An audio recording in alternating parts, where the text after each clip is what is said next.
കണ്ടോ, ഇത് നോക്കിയേ, കൊള്ളാല്ലേ? ഈ ഡിസൈൻ കൊള്ളാൻ തോന്നുന്നു. ഇതെങ്ങനെയുണ്ട്? ഭയങ്കര സിമ്പിൾ ആയിപ്പോയല്ലേ? ഇതിങ്ങനെ കണ്ട ഒന്നും മനസ്സിലാവില്ലല്ലോ. മോഡൽ ഉണ്ടായിരുന്നെങ്കിൽ ഒന്ന് കൊണ്ട് കാണിക്കാൻ പറയായിരുന്നില്ലേ? എന്ത് കാണിക്കാൻ? അതിന്റെ ഒന്നും ആവശ്യമില്ല. പൃഥ്വിയോടുകൂടി ചോദിച്ചിട്ട് മോക്ക് ഇഷ്ടമുള്ള ഏതെങ്കിലും ഇതിൽ നോക്കി സെലക്ട് ചെയ്താൽ മതി. ആ, ഞാനേതായാലും നേരിട്ട് അവിടെ ഒന്ന് പോകുന്നുണ്ട്. കാർഡിന്റെ ഡിസൈൻ എടുത്ത ശേഷം അഷിതയുടെ വീട്ടിൽ കൂടെ ഒന്ന് കേറുന്നുണ്ട്. ആ, അഷിതയുടെ ഇഷ്ടം കൂടെ ഒന്ന് നോക്കണമല്ലോ. എന്തിന്? അതിന്റെ ഒന്നും ഒരു ആവശ്യവുമില്ല. ഇത് നമ്മുടെ സൈഡിൽ നിന്നുള്ള കാർഡല്ലേ, അതിന് അവരുടെ അഭിപ്രായം എന്തിനാ? അവരുടെ ഇഷ്ടത്തിന് അവര് കാർഡ് ചെയ്യട്ടെ.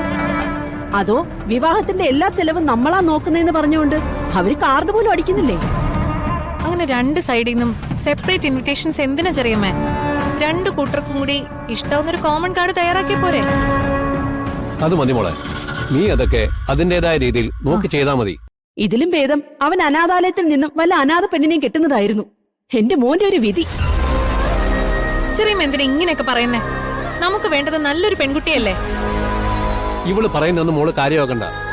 എന്തെങ്കിലും കുറ്റം കാണുക എന്നുള്ളതല്ലാതെ നല്ലതൊന്നും എന്റെ ഭാര്യയുടെ വായിന്ന് വരത്തില്ല. ദേ, എത്രയും പെട്ടെന്ന് കാർഡ് റെഡിയാക്കി ആളുകളെ വിളിച്ചു തുടങ്ങണം. നമുക്ക് വേഗം തന്നെ കാര്യങ്ങൾ മുന്നോട്ട് കൊണ്ടുപോവാം. സത്യത്തിൽ ബന്ധുക്കളുടെ മുന്നിൽ എങ്ങനെ പോകുമെന്നാണ് ഞാൻ ഓർക്കുന്നത്. അത്രയ്ക്ക് നാണക്കേടല്ലേ ഉണ്ടാക്കിയിരിക്കുന്നത്. ചാനലിന്റെ ഇഷ്യൂ ആണോ നീ പറയുന്നത്? പിന്നല്ലാതെ കളിയാക്കുന്ന രീതിയിലാ പലരും എന്നോട് സംസാരിക്കുന്നത്. കാശുണ്ടാക്കാൻ വേണ്ടി എന്ത് കള്ളത്തൊരു ന്യൂസ് ആയി കൊടുക്കില്ലെന്നാ എന്റെ മുഖത്ത് നോക്കി ചിലര് ചോദിച്ചത്. സത്യത്തിൽ എന്റെ തൊലി ഉരിഞ്ഞു പോയി. മീഡിയ ഇൻഡസ്ട്രിയിൽ ഇങ്ങനെയൊക്കെയുള്ള ഇഷ്യൂ ഉണ്ടാവും. അതിനെ പേടിച്ച് ഒളിച്ചിരിക്കാൻ പറ്റില്ല. ഫേസ് ചെയ്യുക വേണം.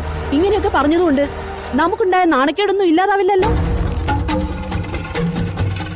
പിന്നെ നമ്മളെ നാണം കെടുത്താൽ പോലീസുകാർക്ക് വിവരം കൊടുത്തത് ആ സഞ്ജയല്ലേ? ഇപ്പോഴും അവന് പൂർണിമയോടുള്ള പക തീർന്നിട്ടില്ല. സത്യം എന്നായാലും പുറത്തു വരും. അതിനാരെയും പഴിച്ചിട്ട് കാര്യമൊന്നുമില്ല.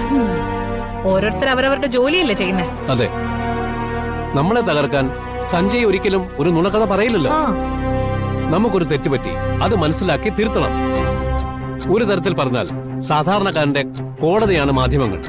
അതുകൊണ്ട് മാധ്യമങ്ങൾക്ക് തെറ്റുപറ്റാൻ പാടില്ല. അതെ, ഇനി ഓരോ നീക്കത്തിലും ആ ശ്രദ്ധ നമുക്കുണ്ടായിരിക്കണം. ഇനിയിപ്പോ ഇങ്ങനെ പറയാനല്ലേ പറ്റൂ.